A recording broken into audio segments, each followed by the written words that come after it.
Hello, dear students. Now, after studying the communication process or elements of communication process, today we will study about the forms of organizational communication or the channels of communication. Okay. Now, here we can see that there are two names, formal and informal. So, communication taking place within an organization may be broadly classified as formal communication and informal communication, or we can say that uh, there are two types of communication channels, that is formal communication and informal communication. Okay. Now, what is formal communication? Formal communication flows through official channels designed in the organizational chart, means they follow the official hierarchy or the levels of management. It takes place between a superior and subordinate, a subordinate and superior, or among some cadre employees or the managers, means the official they talk officially and formally, and it may be oral or written, but every communication is recorded and filed. Or we can say that formal communication refers to the official communication taking place in the organization. Whenever there is exchange of views or message or information related to official matters such as assignment of tasks, fixing of responsibilities, granting authority, setting up targets, objectives, then all comes under the formal communication. Clear? Now, according to the direction of flow of formal communication, it is classified into two types, vertical and horizontal. Now, first we will discuss the vertical one. Vertical flows vertically in both the direction, that is in upward direction or in downward direction, both in the but both through the formal channels. So, in vertical communication, the principle of scalar chain is followed. Now, upward communication refers to the flow of communication from subordinate to superior, as well as the downward communication indicates the communication from a superior to the subordinates. Clear? Now let's see some example of upward and downward communication. Upward communication consists of application for grant of leave, submission of progress report, request for grants, etc.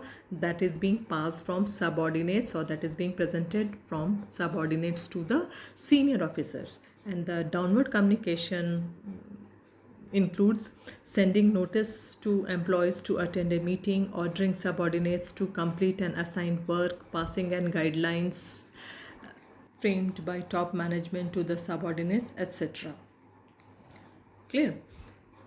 Now, let's move on to the horizontal form of communication. Horizontal, as the name suggests, on the same line or on the same plane. So, it takes place between one division and another. Means the communication takes place between the employees of the organization who are working on the same level or in the same designation or post, or we can say in between the two or more persons working at the same level of authority. Example that you can see in the slide: a manager or a production manager is contacting his or her counterpart marketing manager to discuss about the schedule of the product delivery, product design, quality, etc. So now it's clear to you all. Now we will discuss the network of communication. Network means the pattern through which communication flows within the organization. Means network is a path through which people they communicate with each other in organizational structure. There are different types of communication networks which are present in the formal organization that we will discuss in details. Some of the popular formal communication networks are given, as you can see, the chain, wheel, circular, free flow, and inverted V. We will discuss all these 5 formal communication networks in detail. The first one is single chain. As the name suggests, it exists between a supervisor and his subordinates, means one by one each person will pass on the message or they will communicate with each other, not in a haphazard way. Since many levels are there in the organization, in the organizational structure, so communication flows from every level, or the communication will pass on from each and every level, each and every hierarchy to reach either to the top or to the bottom, means whether they are following the upward communication or whether they are following the downward communication. The second one is wheel. In the wheel network, all the subordinates, they can communicate among each other who are working under one superior, but through their superior only. Means this here superior act as a hub of the wheel. Means subordinates are not allowed to contact or communicate with each other freely. They have to, means the message or the information must pass through the senior. Clear? They have other members or the subordinates, they have no communication link with each other, and it is a common pattern of the centralized organization. Next pattern is wheel. Here the communication moves in a circle. Each person are allowed to each person is allowed to communicate with his adjoining 2 person. In this network, communication is very slow.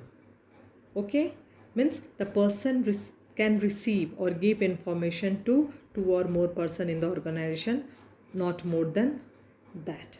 In this type of organization, generally every members are allowed to participate equally in the flow of information. That is why it is more decentralized in nature. And next one is free flow. Free flow, as the name suggests, each and every person are allowed to communicate with others freely. The flow of communication is very fast.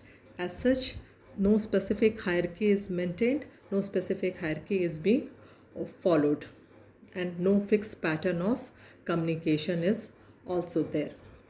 Information can flow from anywhere in the organization. The last one is inverted V. In this network, a subordinate is allowed to communicate with his immediate superior as well as his superior's superior. As you can see in the diagram, B and D are allowed to communicate with A, as well as B and D are also allowed to communicate with Z, who is superior to A. However, when the subordinates are allowed to communicate with their superior, only specific information or specific communication is allowed to pass on. Okay. Now coming to the informal communication that takes place without following the formal lines of communication is said to be informal communication. It generally referred to as the grapevine because it spreads throughout the organization with its branches going out in all the direction. You must have been to vineyard where grapes are being planted. You must have seen that grapes tendrils, they don't follow a specific path, they just spread out like anything. So here also there is no fixed direction or path for the flow of information under informal communication. Informal communication between different members of the organization takes place who are not officially attached to each other. Generally, these type of communication takes place during social interaction, friendly talks, or non-official matters discussed at any informal or the formal occasion. There is no fixed source of information under informal communication, and information can move in any direction, and you cannot fix the source of information also. Let's see some characteristics of grapevine communication. It arises out of need of the employees to exchange their views. it spreads rapidly and sometimes gets distorted, leads to generate rumors which are not authentic, sometimes may hamper work environment. Sometimes this channel may be helpful as they carry information rapidly and are used by the managers to transmit information to as to know so as to know the reaction of his or her subordinates whenever they want to have the information first. Like formal communication, informal communication has also got some networks. There are four types of informal networks, that is single strand, gossip, probability and cluster network. Now let's see one by one. A single strand network, each person communicates to the other in sequence. Clear? Gossip network, each person communicates with all on non-selective basis, means one person tells many, which means information is with one member of the organization and he shares the information with many other people in his social group. The next one is probability network. In probability network, the individual communicates randomly with other individuals. No set pattern is being followed by the sender. And last one, the cluster network. The individual communicates with only those people whom he trusts. Means the information is shared between two persons who trust each other. Then one of the person from that group passes the information to members of the other group, and one person from other group may pass it on to the another one, and so on and on and on. So under one cluster method, one person tells the information to selected other person. In this video, we have discussed the various channels of organizational communication, that is both formal and informal, and we studied both the formal and informal communication in details about their network and all. So with this, now we have come to the end of this topic, communication. And now the chapter 7, directing, is also over. Now I think you have understood what is directing and what are its importance. We studied about the three elements of directing, that is motivation, leadership and communication, and we have discussed the concept as well as various aspects related to all these three topics. So students, finally now the chapter 7 is over, and we will, from next class, we will start with a new chapter, that is chapter 8. Hope you have understood the chapter 7 directing. Thank you.